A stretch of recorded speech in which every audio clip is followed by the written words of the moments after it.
ইমাম ইবনে উসাইমিন রাহিমাহুল্লাহর কিছু কথা তিনি রাজনীতি নিয়ে বলেন, রাজনীতি করার জন্য যারা রাজনীতিবিদ তাদের নির্দিষ্ট মজলিস আছে, নির্দিষ্ট কথা বলার জায়গা আছে, তারা রাজনীতি বুঝে তারা কথা বলবে। সাধারণ মানুষের উচিত না যত যেখানে সেখানে রাজনীতি নিয়ে কথা বলা বা আলাপ করা, কারণ সাধারণ মানুষ রাজনীতি বুঝে না, আর রাজনীতি নিয়ে তাদের কথা বললে দেশে বিশৃঙ্খলা সৃষ্টি হয়, অশান্তি সৃষ্টি হয়। এই ক্ষেত্রে কোরআনের একটি আয়াত নিয়ে আসছেন, তিনি বলেন যে যখন শান্তি বা শঙ্কার সংবাদ আসে তখন তারা তা প্রচার করে বেড়ায়। আবার আরেকটি আয়াত এভাবে নিয়ে আসছেন, যেমন আন-নিসার 83 নম্বর সূরার আয়াতটা, যদি তারা তার রাসূল এবং তাদের মধ্যে যারা নির্দেশ প্রদানের অধিকারী তাদের জানাতো, তবে তাদের মধ্যে যারা তথ্য অনুসন্ধান করে তারা সেটা যথাযথতা নির্ণয় করতে পারত। এই দুটি আয়াত দিয়ে এটাই প্রমাণ করে সাধারণ মানুষের যত্রতত্র রাজনীতি নিয়ে আলোচনা করা উচিত নয়।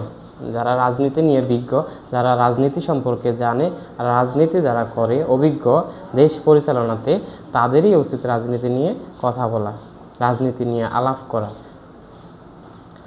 রাজনৈতিক আলাপ বলতে আমরা এটা বোঝাচ্ছি যে শাসকরা কি করলো, ভুল করলো, ওটা ভুল করলো, ওটা ভুল করলো, অনবরত আমরা অনর্গল এটা বলে যাচ্ছি।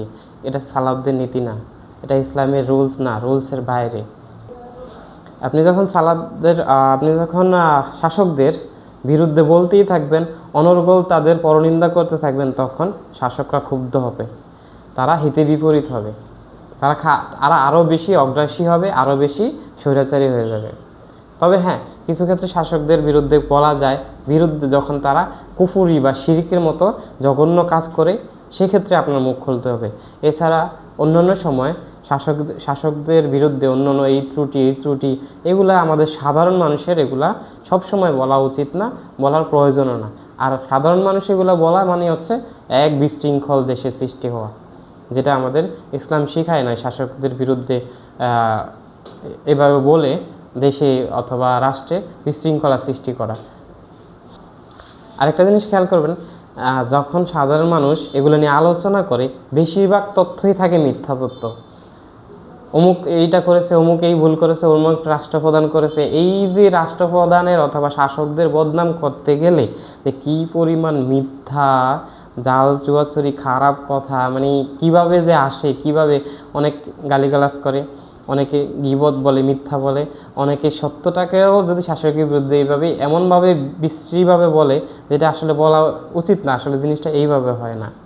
তো আল্লাহ তাআলা আমাদেরকে হেফাজত করুক, শাসকের বিরুদ্ধে সবসময় এভাবে অনর্গল এই পরচর্চা বা বিরোধিতা করা বা সমালোচনা করা আমাদের উচিত নয়। আল্লাহ তাআলা এ থেকে আমাদের হেফাজত রাখুক, নিরাপদ রাখুক। আসসালামু আলাইকুম ওয়া রাহমাতুল্লাহ।